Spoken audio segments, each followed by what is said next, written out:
Hello and welcome to another episode of Graham Hughes' PUBCAST, and today we're in Joshua Brooks' pub in Manchester. Yeah, so I've come over especially from Sheffield for this. I've come over especially from, I don't know where I started today. Wow, it's been a bit of a roller coaster. I was in Liverpool this morning. Right, okay. Yeah. I was fixing up my parents' attic because my dad decided that maybe like 20 years ago to do the wiring, and Right. it's all held together with bubble gum and sticky tape. Gaffer tape. Yeah, literally. So that's a bit safer now, I hope. Anyway, so Adam, what are we talking about today? I think we're talking about Are We The Baddies? Oh, We The Baddies. Now, if you We The haven't Baddies? seen this famous Mitchell and Webb sketch, it's essentially two Nazis in a trench or in a bunker or something, and one says, "Have you noticed we've got a little skull and crossbones on our caps?" And he's like, "Yeah, what about it?" He goes, "Does it mean that we're the bad baddies?" guys. and this is something that it's a funny sketch, obviously. It is, yeah. But that idea of this moment of realization, this what's it called in Greek? Is it anagovetic moment? With this moment of self-realization, and you're like, how could you not know that? But I'm feeling that about us at the moment. I am, but then we have been goodies in the past as well. We have, and there are other countries that have done things that were just as bad, or some that were much worse. If you look at the Holocaust, I mean, we talk about crimes that the British Empire committed. Well, it's interesting you just said the Holocaust. So the Holocaust is obviously the Nazis' persecution of the Jews, homosexuals, Jehovah's Witnesses, Romanies, and pretty much political dissidents. Political dissidents, intellectuals as well, and they put them in these concentration camps. And I've been to Dachau in the past. It's quite a sobering place, and Holocaust deniers need to go and visit these places because, I mean, they're just evil, in my opinion, if they deny this happened. But who invented the concentration camp? I'm going to go with the British in the Boer War. It was they called them internment camps, and initially they were set up as refugee camps for women and children, and the menfolk, if they were shipped off overseas from South Africa, I'm not quite sure where. So there was a huge... Just explain, so the Boer War was about 120 years ago. Yeah, the Second Boer War specifically was 1900 to 1902. And the Boers were white colonial Dutch descendants South Africans living in South Africa. And then the British South Africans went over and we had the war. Which it was... Why did we have the war? Because we wanted more land. Yeah, we wanted more land and all that kind of stuff, and the resources as well in South Africa. I mean, they got pushed into the interior, didn't they? Yeah, and I think it was the Orange Free State, I think. Right. And anyway, so women and children, and the Boers were a largely farming sets of communities, weren't they? And women and children were put into these internment camps, which it started off okay, but as with anything like this, it became very political, and it became it became a weapon of war. And because the menfolk were shipped off overseas, so they couldn't fight, it was primarily women and children. And what happened then was they decided that the women and children whose fathers were still fighting would get less rations. So they deliberately starved. Starved women and children. And you're saying they deliberately starved women and children. And this is an interesting thing that we do all the time as British people. I think people do it all over the world, wherever they're from. When you have an achievement like winning the World Cup or winning the Second World War, we did that. Yeah. That's always we. Yeah. But when we talk about the atrocities that we committed, it's always they, isn't it? But I was meaning they as in the British. The British army. And they deliberately orchestrated this policy of starving or giving lower rations to Boer women and children. There's a very famous photograph of a young girl who was 7. She was so badly emaciated because she had typhoid. And it was sent back to the British Parliament by a British nurse who said, we shouldn't be doing this. But roughly over 2 years, about 25,000 women and children were systematically exterminated. 25,000. Yeah, in 2 years, which given the technology and the sanitation and the medical technology we had, and medicine and drugs and things, and I'm amazed that it wasn't higher. You know.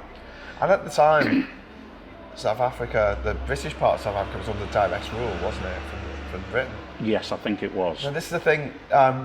We often talk about the crimes that have been committed by Britain. Yeah. Well, by the British. Yeah. And it's interesting, you go to Australia and you say, what about the horrific treatment of the Aboriginals in Australia? There's a very famous story that I heard about the guy who founded Melbourne. Do you know who that was? Dinner. Batman. Right, so Batman, I think it was John Batman, he founded Melbourne, and he actually paid the tribe that lived in what's now Melbourne city centre, he paid them just some beads and, you know, coloured glass or something, and said, okay, here you go, now go away and we're going to set up a settlement here on the Yarra River. Yes. He got taken to court, you know. Did he? Yeah. Do you know why he got taken to court? I've got a feeling for you're going to tell us. ripping off the Aboriginals. But he didn't. No. No, he didn't. He got taken to court for trading land with the Aboriginals, even though he just gave them a few beads and told them to piss off. The fact that he'd actually traded with them was against the law. Did you know that Aboriginal or Indigenous Australians only became citizens of Australia in the late 1960s? Yeah. And what's even Well, it more... was still happening with the stolen generations at that time, wasn't it? Into the 70s. Into the 70s and 80s. Yeah. You've got people... I mean, I think in Australia, and one of the difficulties I had with Australia when I lived there was the casual racism. I had the same problem. I think the exact same problem. And then I came here where no one's racist anymore. What? Anyway. I had this problem with the casual racism, but in Australia it was still legal. So they only just recognised them as citizens of Australia. Yeah. In the late 1960s or mid to late 1960s. But what shocked me was it was still legal to go on abo hunts in the 50s and 60s, or it wasn't illegal. Wow. Like, so you'd go on a roo hunt, but some people would go on abo hunts, and it became illegal. That's shocking. Yeah, but what's even worse is what British colonial settlement did in places like New South Wales. That's what I was going to say. When I talked to Australians about this, they said, that wasn't us, that was the British. And I'm like... You're British, you're descended from the Brits. But that wasn't me, that was my ancestors. Yeah. What? Yeah. But the point is that, whereas I think that Britain, the motherland, can shoulder a lot of the blame for the way Aboriginals were treated, especially... I think it's absolutely shoulder all of the blame. Because there was only one settlement in the main in the Australian islands that wasn't a convict settlement, and that was South Australia. Yeah. This didn't happen anywhere that I know of. You'll probably be able to correct me here, but as far as I'm aware, the British weren't particularly great to the Maori people. They weren't particularly great. But they had a treaty with them. And they had a system of trade, and they had a system of diplomacy. But there were the Maori Wars, and there were people, but there were atrocities on both sides in the Maori Wars. But then, when you've got a dominant power that's got guns and swords and knives, trying to take your land, of course there's going to be some tension, But I'm thinking, like, even though the Americans, British. Welched on their deal with North Dakota, the Sioux Indians, who they said, so the Sioux Native Americans, who they said, you could have this land, and then they found gold, and they went, we lied. Actually, you can't. We've got a flag. Massacred thousands of Sioux, but again, the seeds of that massacre were planted by the British in the way that they treated the native inhabitants of the That's how we used to trade. If we needed some gold, we'd discover a foreign land and take what we wanted. Well, But if anyone got in their way, for example, in New South Wales, the British deliberately started. And okay, there were mainly convicts with some soldiers to do guarding, but British Army, this was British Army policy, was to basically drive indigenous people off a cliff. I mean, literally, they pushed them off cliffs in New South Wales. Do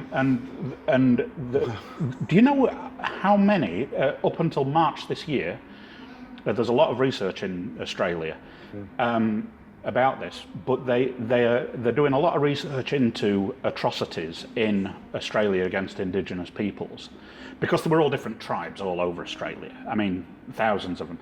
They've so far confirmed that there were 270 atrocities against indigenous Australians. Individual atrocities. Between the UK sort of finding Australia, and even after 1780s? 1788, I think it was, but it was actually discovered by Abel Tasman, but but you've got from the 1780s through to just after Federation, I think, is what they've done. And they've now confirmed that there were 270. One of the most notorious was in Tasmania, which used to be called Van Diemen's Land. Van Diemen's Land. Well done, Graham. I'm never going to trip you up on geography and history. But and one of the I think they called it the Black War, not because they were fighting blacks, but basically they decimated. Well, they didn't decimate. They basically exterminated all the native Aboriginals who were native to the island of Tasmania. Wow. So they're all gone. At the moment, there's something like 20,000 people whose blood can be traced back. Yeah. But they did such a comprehensive job that today, and that bloodline has sort of been watered down so much that there's only 20,000, and they reckon that there was thousands killed. Well, I was going to say, I don't know any other ethnic group that were treated as badly as the Australian Aboriginals by the British, but I've just thought of one. Indians? No. Why is it called the Caribbean, Adam? I've got a funny feeling you're going to tell me. Because the people who used to live there were called the Caribs. Have you ever met a Carib? No. No? No. They're gone. Entire race of people wiped off the face of the earth. The only residual bit of Caribs that exist now are dotted around the Caribbean, but obviously mixed bloodlines, and the Garifuna people who live on the coast of the southern Belize and down through Guatemala and into Honduras, and they are descendants of the Caribs and the black slaves that were brought over to St. Vincent and the Grenadines and all that. Oh yeah, because slavery. Yes, which segues us onto another shameful part of British history. Where are you from? I'm from Liverpool. And Liverpool is famous for what? Slaves. It was a slave trade port, wasn't it? Penny Lane. It's named after the Penny family, who are a family of slave traders. My school that I went to, the Liverpool Bluecoat School, that was founded by slave traders. Good Lord. You know, it is staggering, isn't it? You know, and the slave trade is... it's the slave horrendous. Trade has resonance today in America, in the Caribbean, in Latin America as well, and also in Africa, where there was a country set up that was slaves who'd been released. It was set up by the United States, wasn't it? Was that Liberia? There was Liberia that was set up by the States, but years before that there was Sierra Leone that was set up by William Wilberforce as a place for recaptured slaves to go back to. It was festival. It's quite an interesting story, this. So Sierra Leone started back in the day because of the American War of Independence, because the British promised freedom for any slaves who fought on the British side against the Americans. Oh, a little bit of a bribe and incentive there. Yeah, anyway, so obviously the Americans, with a little bit of help from the French, or should I say the French, with a little bit of help from the Americans, won the War of Independence. But top tip, France, if you decide to have a proxy war somewhere else for them to get rid of a king and declare a republic, don't be too surprised if a few years later that happens to your own country. Just saying. Anyway, so American War of Independence, meeting with George Washington afterwards, and the British commander-in-chief or colonel said, right, these guys fought on our side, so we're gonna free them. And the Americans, newly fledged, American people, said, no, you lost. We're keeping them. They're our property. So there's a bit of a hullabaloo about that, but eventually the slaves who did fight for the British, a good number of them, were rehoused in Halifax, Nova Scotia in Canada. Which wasn't the best place for people of African descent. Tropical, I've been living in the tropics, now I'm living in the middle of the Arctic. So eventually people were brought back to London as well, and they found it very hard to integrate. Yeah, well, didn't have any of the skills or the language and things like that was necessary and of course we had no welfare state or anything back then. Yeah. So William Wilberforce and his friends set up. They bought the land of Sierra Leone for them to go and live, and then after Britain outlawed slavery, I mean, we say it was 1708, but actually it was about 30 years after that that it was finally outlawed. Yeah. But what we did in the intervening years is if we caught a ship going across the Atlantic with slaves on it, if it was Dutch or French or Spanish or Portuguese, didn't matter, we would capture the slaves and take them back to Sierra Leone. Because they were taken back to the country of their origin. They've been sold again. Well, they might be sold again, or they might be killed. Yeah. So and what's the capital of Sierra Leone? Libreville. Isn't there a Freetown in? Freetown. Sorry, Libreville's the capital of Gabon. You're right. Yeah. They both mean Freetown, though. Oh yeah. Sorry, I'm just translating into French, mate. Yeah, Freetown. So it was called the Providence of Freedom. That was the original name of the area. So, bad thing British people did. A good thing they did, but it doesn't outweigh the fact that we did that awful thing in the first place. The forced relocation of millions of Africans from West Africa over to the Caribbean, which basically wiped out the indigenous population of the Caribbean. And there were more slaves in the Caribbean than there were in America. In the United States. Yeah. That's the scale of it. I mean, you had organisations that made literally pots of money for insuring the ships. Yeah. And they would get paid out, if a ship sank, they would get paid out so many pounds per slave because they were deemed as property. Yeah. This is Lloyd's of London. This is the foundation. Yeah, this is the foundation of Britain as one of the wealthiest countries in the world. That money came from other countries that we took. And a lot of people get a little bit confused and it's not their fault. This isn't taught in schools, which is the really annoying thing. And we'll come on to the Irish potato famine in a moment. But the fact that there were two sort of parts of British history, and they were distinct from each other, in which Britain screwed over Africa. One was slavery, which by the mid 1800s petered out. Yeah. And then in the 1880s, I think because of the technology of gin and tonic, quinine meant that white people stood a much better chance of survival in the tropics. Colonial Africa. Well, it allowed colonial Africa to become a thing. Yeah, because you think about where Britain had been up to that point. South Africa, it's quite temperate. Yeah. It can get hot, but it's not desert. It's not jungle. Yeah, it's a temperate part of the world. But then they started to head north, didn't they, into what became Rhodesia, which is now Zimbabwe and Zambia. They're coming for us. That was an ambulance. I hope not. So it was Rhodesia was broken up into southern Rhodesia and northern Rhodesia, and now Zambia and Zimbabwe. And after Cecil Rhodes, who was a British guy who just went around and just took what he wanted. Took what I wanted, built a railroad. I need some coal from here. Do you know about Stanley? The guy who said Dr. Livingstone, I presume. He did the survey work for King Leopold in the Congo. And the Congo was Belgian, wasn't it? Belgian, yeah. We'll come on to that because we're just sticking with British crimes. We're not trying to distract the fact that obviously other countries that had empires committed crimes. I mean, the French in Indochina were notorious, particularly after the Second World War. Well, the French had a slightly different style of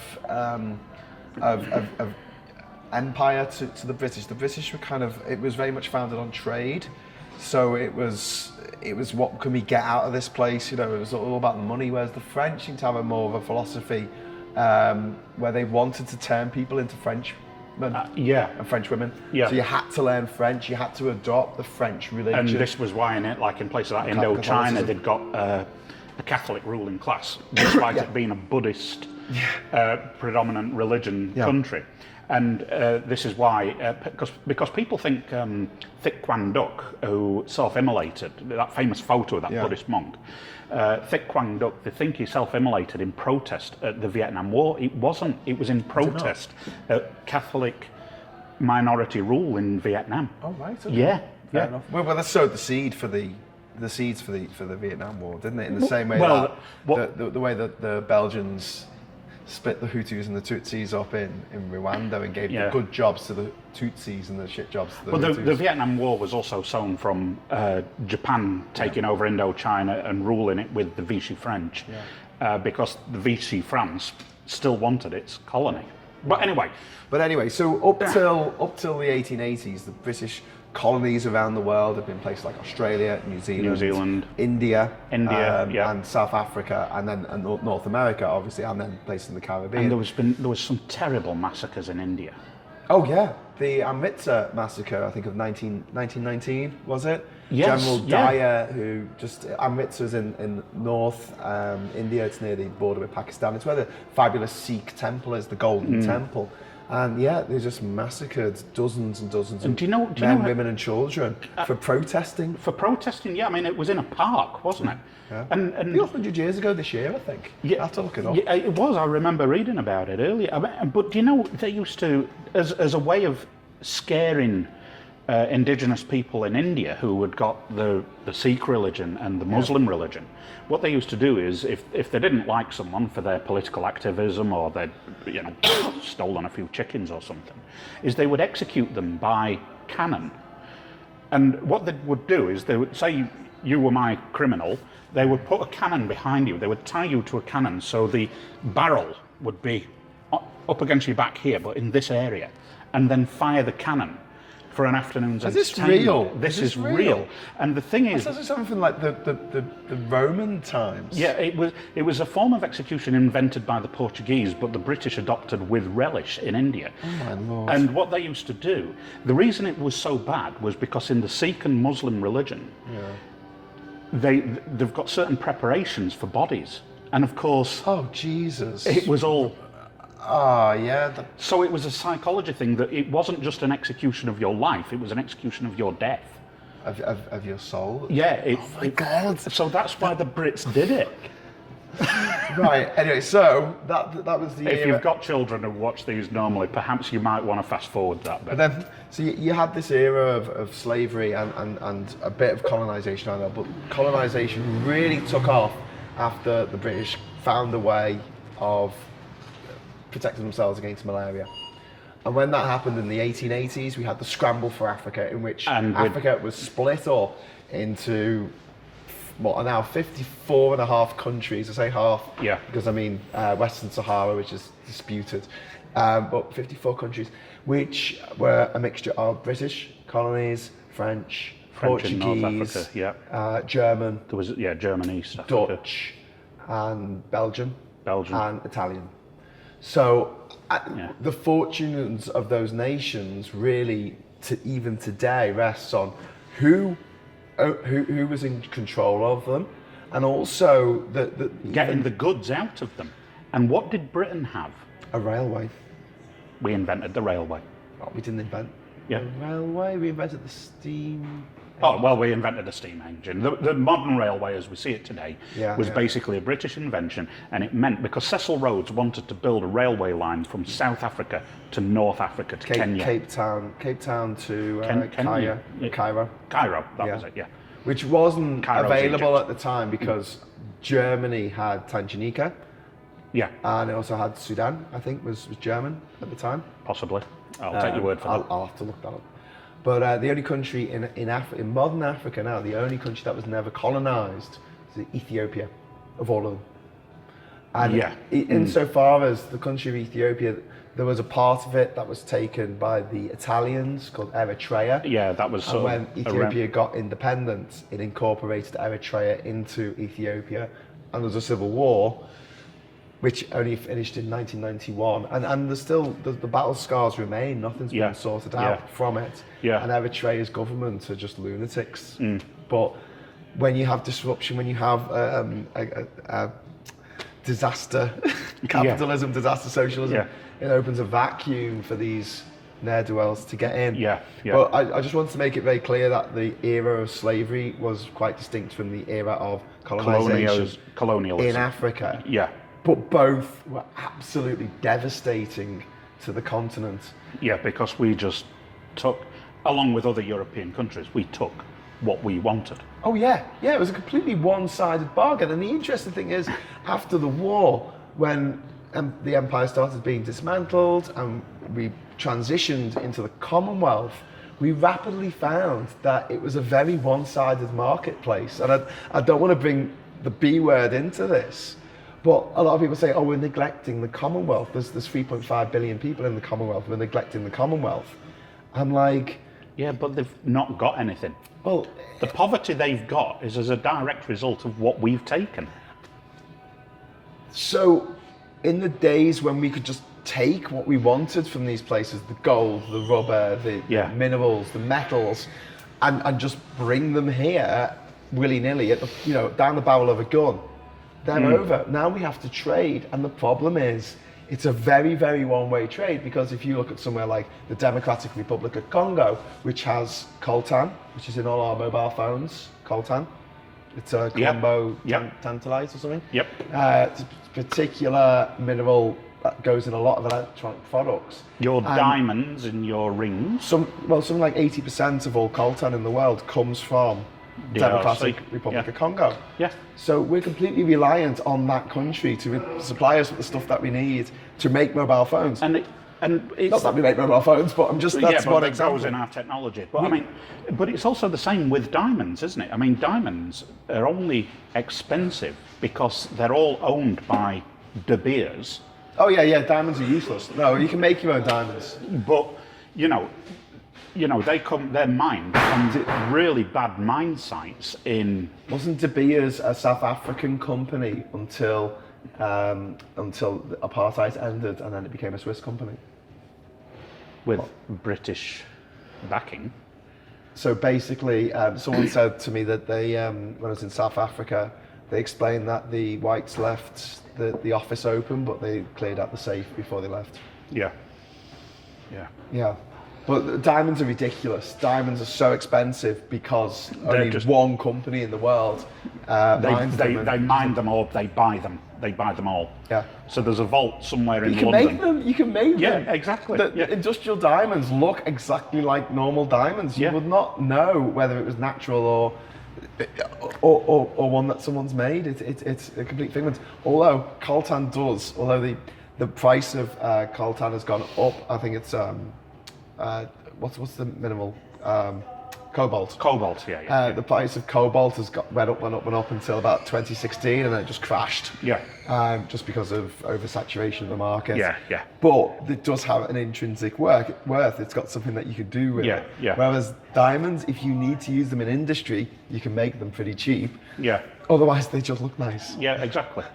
But people suffer for them. At least gold's got a purpose.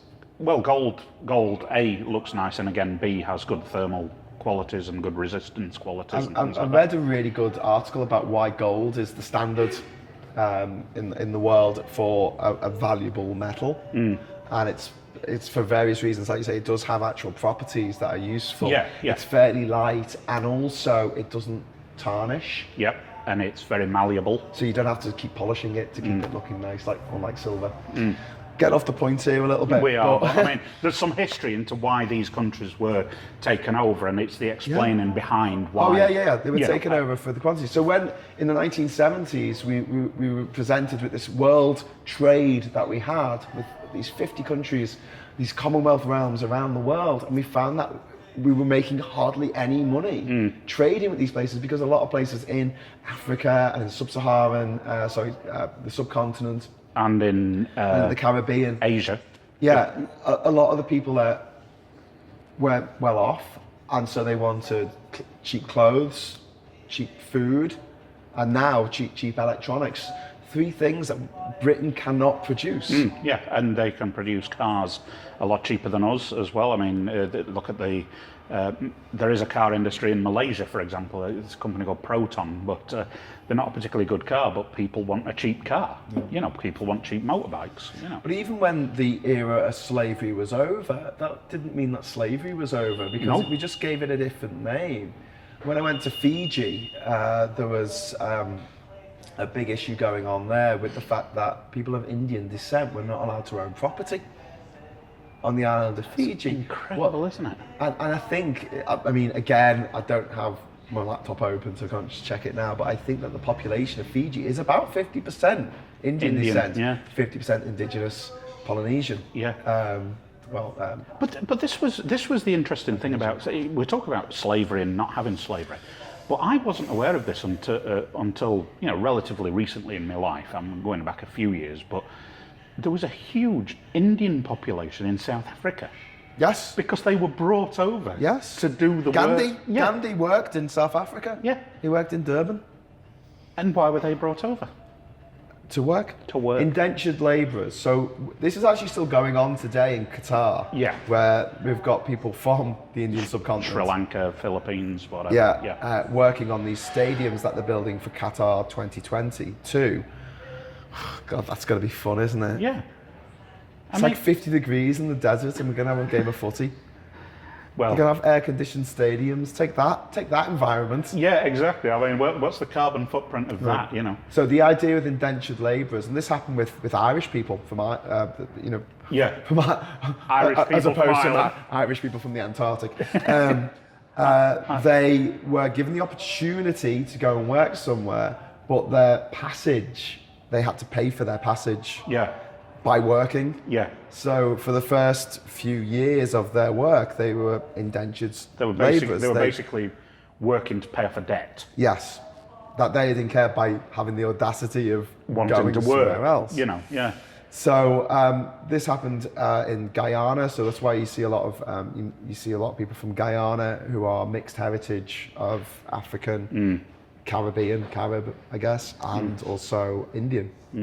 And you have the same situation in places like Fiji and Uganda. Famously, Idi Amin in the 1970s threw out all the people of Indian heritage like overnight, just told them to pack their bags and fuck off.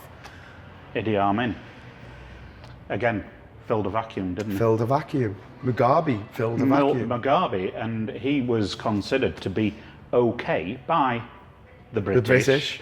Well, that's the thing. He was bad, but he wasn't as bad as South Africa's apartheid system. Well, exactly. The 70s and 80s. Exactly, but I mean, I think a lot of the indigenous people in Zimbabwe, and there are problems with how we drew the maps as well, because if you look at Zimbabwe, you've got a sort of a border that's a bit like this, and then it's the ocean, or it's the next country, sorry, it's Mozambique to the east of Zimbabwe. And then it's basically 2 straight lines, because that's what the British did. They said, oh, there's a mountain range there, so that's a natural border, but there's nothing there, so we'll just draw a straight line. Or so, a river would be a natural border. Yeah. But the Zambezi. The Zambezi, yeah. But, you know, they'd say there's a natural border there, but there isn't one here, so we'll just draw a line. And what happened was that they got 2 sort of indigenous tribes who all of a sudden, you know, this tribe had been split. They were forced to live with them. This tribe was forced to live with them. And they didn't particularly always get along that well, did they? No. And that's where some Well, of they the still don't. I mean, this is why half of Nigeria, the northern half of Nigeria, is predominantly Muslim, and the southern half of Nigeria is predominantly Christian. Yeah. And then you got somewhere as mad as the Gambia and Senegal. If you look at it on a map, if Senegal is like this, like a D shape, you've got this line going in, which is like a little wiggly worm, burrowing itself into Senegal. Yeah. And that's the Gambia. Now, Senegal was a French colony, the Gambia was a British colony that went along the river, and the story is they fired a cannonball from the river off a boat, and wherever the cannonball landed, that was the border. Where it ended. But it split an indigenous tribe up into two, a linguistic group up into two. So you'll go to that part of West Africa and you'll meet people from Senegal and from the Gambia who both speak the same native language, but the official languages are English or French, depending on which one you're in. But when all of Although a sudden, that's changed, by the way, the Gambia. When they're sort of forced to live together and they don't particularly get along, then all it takes is some headbanger who then starts to fill that vacuum. Yeah. And he rules by divide and conquer. Divide and conquer. So let the people argue amongst themselves, and then you can do whatever the hell you like. Yeah. That sounds familiar, Adam. Where's that happening recently? Anyway, so we were talking about indentured labourers, and I mentioned the Irish for a moment. And one of the things that triggered me off wanting to have this conversation in a podcast of like, are we the baddies?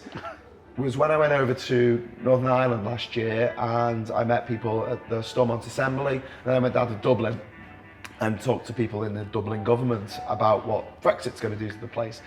And I was told something that, for shame, I didn't know. Like, I'd never been told this in school. I didn't realise it. The Irish population still hasn't recovered from the potato famine. It's absolutely shocking. And, you know, I know a little bit about the Irish potato famine, but probably not as much as you. But why isn't this taught in schools? What is shocking me is that Priti Patel is now using the threat of, she's referred to the Irish potato famine in threats about the backstop and Brexit. That's one of our leaders. Wow. She's also said that she doesn't want anyone coming to the country unless they're earning £35,000 £36,000 a year. Which would have stopped her parents coming to the country. It would have stopped Sajid Javid's parents coming to the country. I love people who kick the ladder away once they're at the top of it. They make me happy. James Cleverley's parents. Going back to what happened in Ireland, well, for a long time, the British, after the Union of 1807, was it? Yeah. When it became the United Kingdom of Great Britain and Ireland, they basically gave all this land to British Protestant landowners, some of whom didn't live there. They didn't live in Ireland. They lived in the UK, in Great Britain, the island of Great Britain. And so what they would have is middlemen, and they would just be given a free rein to just go and collect as much tax as they could. Yeah. They had a certain amount that they had to pass on to the actual landowner, but the more money they could make for themselves, the more money they could make for themselves. Do you know what I mean? It's just... and that led to areas, you know, the amount of land that people in Ireland, the actual indigenous inhabitants of Ireland had, getting smaller and smaller till it got to a point where you could the only thing you could grow at a point where you could stay alive was potatoes, because you get quite a big yield of that for quite a small space. Right. And there were people who were living, this was a parliamentary report of the 1840s, the early 1840s, saying that there were people living off just potatoes and water. That is absolutely disgusting. So this was state-sanctioned starvation. And then, well, not yet. And then, hunger. State-sanctioned hunger. Starvation came in a moment. And then what happened was there was the blight. There was potato blight. Which destroyed the crops. Yeah. The healthy potatoes, instead of distributing them amongst the people in Ireland, were taken by the British to sell. Yep, because there's money in that commodity. Millions died. Yeah, or were forced to leave as well. And they went to the United States famously, where they were treated as second-class citizens. Yeah. Yeah. Yeah. It's absolutely... Oh, that's not the only orchestrated famine massacre that we've had. The Bengal famine of the 1940s. Yep. So this was during World War II. There was a drought in Bengal, which is the area in the southeast of India, which is now mostly Bangladesh and Calcutta, around that area. And essentially, we did the same thing. We took their food away because we needed it for the war efforts. Yeah. And millions died. Starved to death. Do you know when the British gave up having concentration camps? Here's an interesting fact for you. I bet you didn't know this. The British had concentration camps on the island of Cyprus after the Second World War. Who for? Jews going to Palestine. Oh, that's nice. So we'd fought the Second World War to defeat Nazism and oppression. Never again. And Jews who were trying to get to Palestine were put into internment camps on the island of Cyprus. And what happened, and because there were a lot of Jews that were fleeing Europe, a lot of them were obviously orphans, or they'd got no other family. And they say that the camps that the Jews were in were actually worse than the camps that German POWs were still held in on the island of Cyprus. Wow, I didn't know that. Google is your friend. Yeah, and listen, if we made a mistake with anything that we're saying, please feel free to correct us. But we do read the comments. If I don't know the exact date or something, I'm sort of going, the 1840s, but... 1946 to 1947, the British had internment camps in Nicosia. The idea of these PUBCAST isn't a university lecture on things, it's supposed to be just a chat in the pub. And that's what we do. And we do take on... I noticed some people made comment about I spoke about the Jews being put on that sandbank in the Thames, and someone gave us the actual date in the comments. They did, yes. We do read the comments. Someone mentioned that I was wearing a Wallabies shirt the other week, so today I'm wearing a Springboks shirt. You're all over the Commonwealth, you are, aren't you? I am. The rich bits of the Commonwealth. No, I've been to some pretty poor bits as well. Fair enough. I'll let you off. Thank you. But one of the things that people say when you point out the bad things that Britain's done in the past is like, well, but we did some good. And we did. Yes, we did. We introduced sports to a lot of the world, teams that they now all beat games us at. That they all beat us at. We also, there were a lot of great inventions that came from the UK. Chief of which, as far as I'm concerned, is the sewage system. That sounds like a weird thing to say, but that's probably saved more lives. Yeah. The engineer, Joseph Bazalgette, who made the London sewers, probably saved more lives in the long run. Yeah. Other countries, other cities copying his designs. Yeah. Than because that's something that most European countries have got good sanitation, hasn't it? Yeah. And that's why we've got such good life expectancies. Oh yeah, absolutely. So, but another thing people say is, but what about other countries? They were worse. And this is, it's one of the three excuses. I'll come on to the third one in a moment. But yeah, you know what? Other countries did do some really bad shit. Like Pizarro, who was one of the conquistadors of the Spanish, who went over to, I think it was Spanish, yeah, it would have been Spanish. He went over to the Incan Empire, which is now Peru, Bolivia, Ecuador. And he kidnapped the king. He kidnapped the king of the Incas, and he ransomed him for a room of gold. A room of gold. Define the room. A room of gold. So the Incas basically got all the gold in the kingdom, put it in a room, and went, a room of gold. And Pizarro said, "That's great," and then killed the Inca king anyway. Pleasant chap. Yeah. There were the story of the Belgian conquest and the horror show in what's now the Democratic Republic of Congo is just off the charts. If you can read, I recommended Naomi Klein's The Shock Doctrine last week in our last podcast. Mm-hmm. I'd like to recommend King Leopold's Ghost, which is about what happened in the DRC. Yeah. But essentially, the King of Belgium, who was Leopold II at the time, ruled the Congo, the Belgian Congo as it was then, as his own private fiefdom. And he managed to kill, directly or indirectly, 1/3 of the entire population of the country. That is just Exploitation. And he never visited the place himself. He never went there. No. He was just interested in seeing all these ships turning up with all these, laden with gold and rubber and all this all the stuff that we want. Yeah. That we needed in our industrial countries. Yeah. I mean, this was why Malaya, as it was so important to the British, because of the rubber plantations, and that's why it was consequently so important to the Japanese during the Second World War, because Japan didn't have any natural resources of its own. It doesn't. It still doesn't, does it? Well, neither do we. No, well, we used to have coal and everything but else. It's all split seam, isn't it? So it's hard to get to. But we used to have coal. But We used to have tin. But we used to have gold, but the Romans took it. But then after a while we decided, well, we need other things, so we'll just take that country and we'll get what we need. But the Portuguese, the Italians, their treatment of Libya and Eritrea and Somalia, which were their territories. Look at those countries now.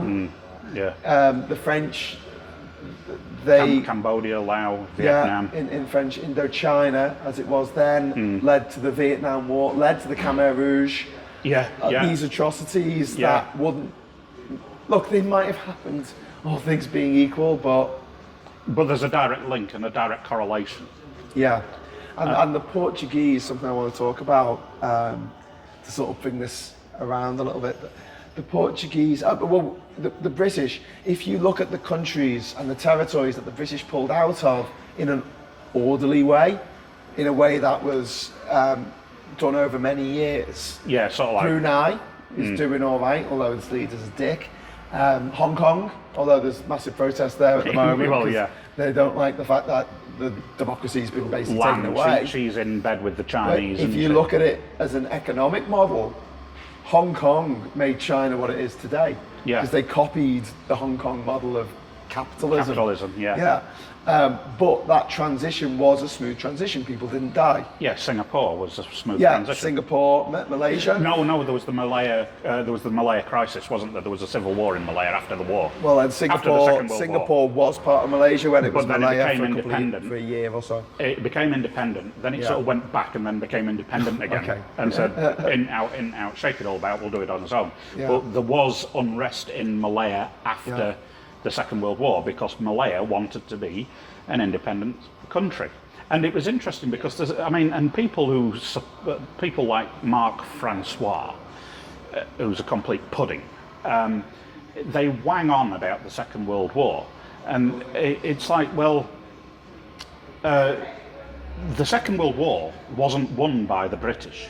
It was won by the Russians and the Americans and the British and the Canadians and the Australian and the Indians and the Indians and the New Zealanders. South Africans. But it was won by all these countries.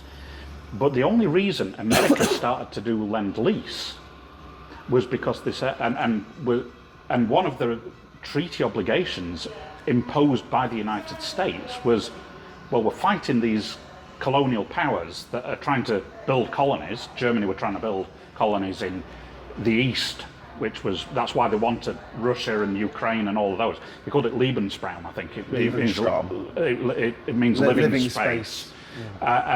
We get taught this in schools. I got taught about World War II in school. Yeah. We get taught about, I wasn't taught sufficiently about the Irish potato famine. No, but that we caused, exacerbated. But the Americans then turned around and said, well, we're not just going to liberate these countries from colonialism if you've still got a colony. So that was one of the things. That was a lot of the treaties that FDR insisted on.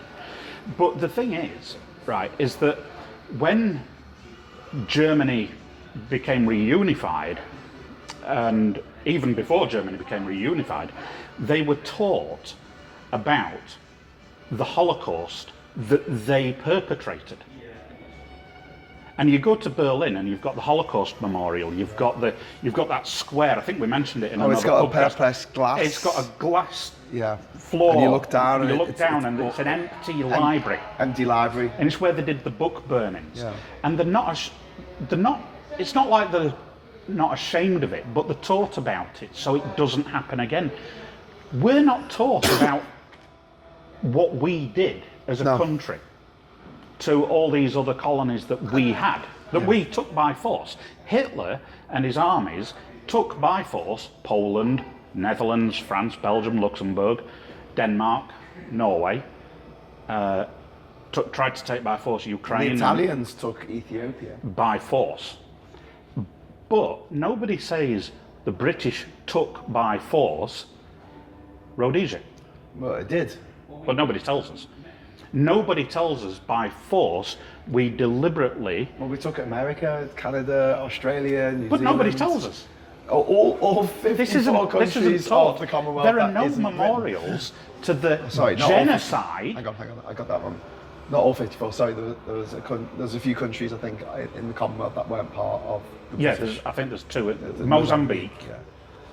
Anyway, go on. But nobody, there's no memorials to the genocide, and it is classed as a genocide, of the Aboriginal Australians in Tasmania. There's no memorial to it, as far as I'm aware, as far as I've seen. I don't think a lot of Australians would know about it. No. I didn't hear about it at all. I mean, you know, and I've kind of tried to keep my ear to the ground on a lot of this stuff. And the thing is, there's only so much that we know, and every day's a school day. If we're wrong about something here, don't just put a comment saying you're a couple of jackasses and you're wrong about this, that, and the other. Give us some facts. We'll debate them. We'll discuss them. But I mean, it's not just the fact that we need to know how the world became what it is today and our place in making that so. This isn't about us tearing our hair out and going, oh God, aren't we bad people that shouldn't we, you know, just flog ourselves? It's not our fault. Someone said, this is a great line, it's not your fault if it snows, but it's your responsibility to clear the path. Yeah, exactly. You know, that's exactly. it. We are being given this amazing country that is where it is on the backs of a lot of things that we did in the past that weren't the best things to do. And even the good stuff that we did, some of it was based out of self-interest rather than some... Yeah. We didn't go into World War II to save the Jewish people from extermination. We went in to save ourselves. We'd got a treaty obligation with Poland and France. And when it became a bit obvious what was going to happen. It became obvious what was going to happen. But the thing is, that was the Second World War was about industry, and that's why after the Second World War, the iron and steel, the coal and steel community was set up by the Treaty of Rome, was so that there would no longer be war in Europe. Yeah. And it was a treaty about bringing your trade and your industry and all that together, and that's why the European Union and the common market, as it was, and the EEC is often referred to as the Great Peace Project. And how many years ago is it? We're in 2019. Yeah. And the Second World War, Britain declared war in the Second World War, because some would argue it started in 1933, the Second World War, with Japan invading Manchuria. But Britain declared war on Nazi Germany on the 3rd of September 1939. So how many years is that? 80 years. 80 years. And in 80 years, we've had 70 years of peace. Yeah.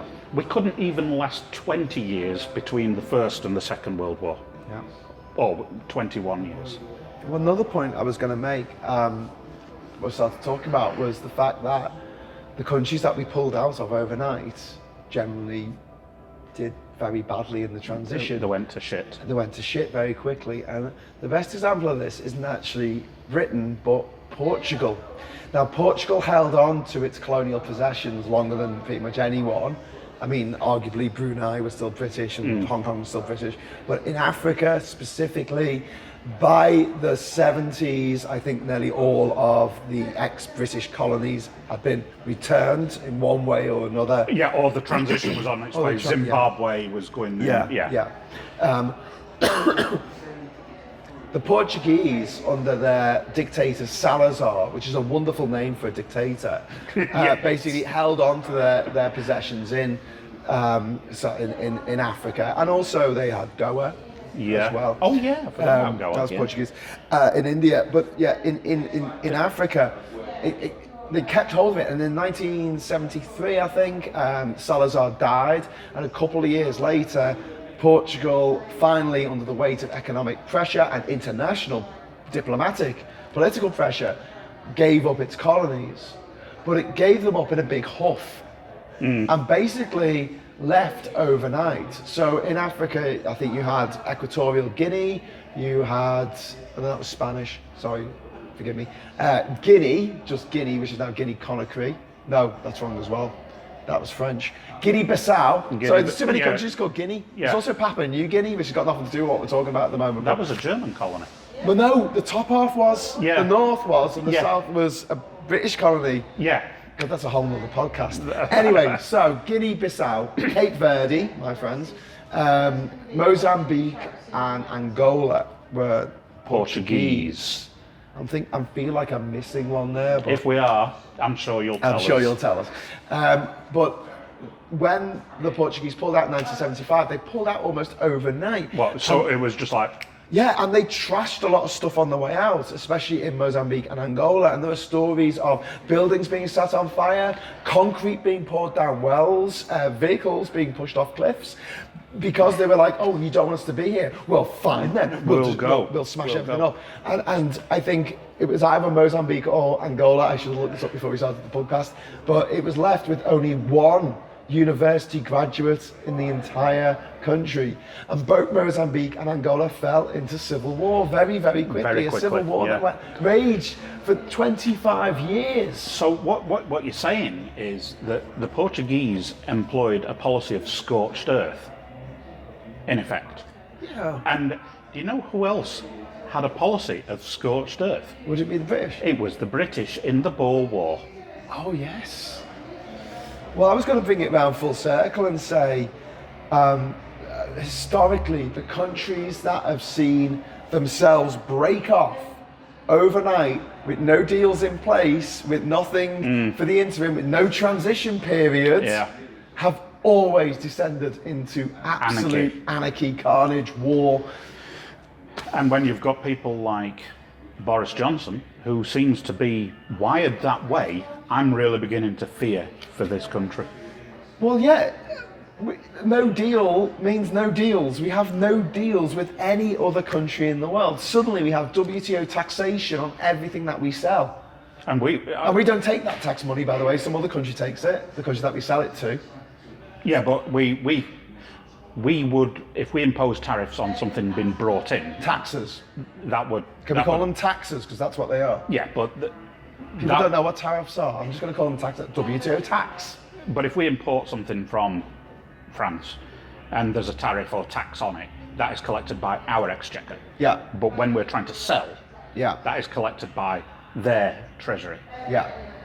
So basically we're going to become the least competitive advanced economy in the world, have no deals with anyone, and effectively we are going to be like a country that has been decolonized overnight. And did I read today that there are some preparations for civil unrest in the event of no deal? Our government is actively preparing. By of course there's going to be civil unrest. There's not going to be enough food. They're cancelling soldiers. 3 meals. They're cancelling soldiers leave. Yeah. They're cancelling police officers leave. They're putting 3,000 troops on the streets. Yeah, there's going to be carnage. And we know there's going to be carnage because there always has been in history. When anyone's tried something this fucking insane. You're losing your breath. You're losing your voice. You're getting a little hoarse. No, I've got a cold, mate. Have you not noticed the whole podcast have been all croaky? Well, I thought it was just because we were running out of beer. I know. I got a tenner out. I was going to wave to one of my friends and say, could you get us a beer? But they're both on their phones. So. But we've been talking about this for an hour, and we normally talk about it for an hour. But we've barely scratched the surface. Now, do we deserve it? This is my final question before we sign off. Do we deserve Brexit? No. As a country, as a nation, collective punishment for the shit that we've pulled in the past? No. But what we do need to do is re-educate people like Mark Puddin Francois and people who go on about this. We won the war. We need to re-educate them about the realities of what the British did in other countries before the war, you know? And during the war. And during the war. Bengal famine. And just after the war. Cyprus with the Jews. Yeah. And after the war, was it the Mau Mau Rebellion in Kenya? The Malaya campaign. Yeah. And Iraq, the Iraq War, which killed over 450,000 people in the war itself, and then it gave birth to ISIS and all the horrors that came from that. British involvement in Libya and the removal of Colonel Gaddafi. Well, Yeah, but it's still a huge. I have less of a problem about that. Well, I'm not saying the world's a bad place for not having it, but anyway, you know. There's an interesting fact about that. I'll come on to Colonel Gaddafi on another podcast, I think. But he basically got screwed over because his son got arrested one of his sons got arrested in Switzerland for beating up his maid, I think. Right. Like, you know, a common assault. And Gaddafi took exception to this. So he banned all Swiss people from, did I say Sweden or Switzerland? It's in Switzerland. Switzerland, yeah. Switzerland. He banned all Swiss people from Libya. And then he banned everyone from the Schengen area, which included Italy, which had a lot of historical ties with Libya, and a lot of business and things like that. And he moved his money out of his safe Swiss bank accounts where no one could touch them and moved them to like the Caymans or somewhere. And that's somewhere that the British government can freeze your assets. Yeah. Just top tip, megalomaniacs out there with lots of money. Yeah, if you're watching this, Robert Mugabe. So he couldn't afford to basically pay his army to protect him when the uprising happened. So that's all of a sudden, he ran out of friends. Yeah, anyway. So you don't feel like we deserved it. I kind of feel like we do. But No, I think... I think we need a slap upside our head, although this is my big worry. Even though we've had over 10 years of an absolute horror show going on in Venezuela, first under Chavez and now under Maduro, and people are dying of starvation in Venezuela. Millions of people have left. The government is stopping critical food and medicine supplies from coming into the country. Yeah, from neighbouring Colombia and Brazil. They're actually stopping this stuff coming in. Yeah, they're blocking the roads with trucks, aren't they? I've got to say it, Maduro is still unfathomably, that's the word, popular. Yeah.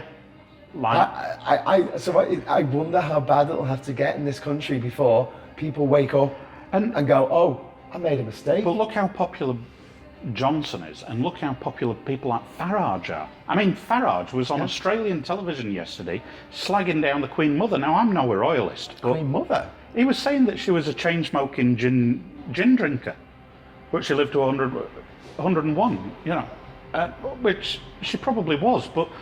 And he was slagging down Prince Harry and Meghan Markle. I wonder why he was slagging down Meghan Markle. Well, we'll leave that for our viewers to ponder. So, so the question is, are we the baddies?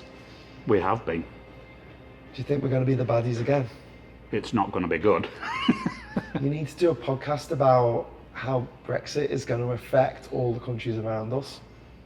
Yeah, because we're going to be the Somalia of Africa, of Europe. Yeah. But we're going to be like a bomb going off economically. But the headbangers are saying, yeah, fuck them. That's what they're saying, you know. And on that note... Oh, right. Anyway, so let's go and get another drink because I'm feeling pretty hoarse here. You're feeling a little hoarse, are you? Yeah, and I've got a carnival to organise. All right. Anyway, till next time. Thanks for watching, and we'll see you again soon. In another stop couple of Brexit days. and Bollocks to Brexit. it's to the EU. Yeah.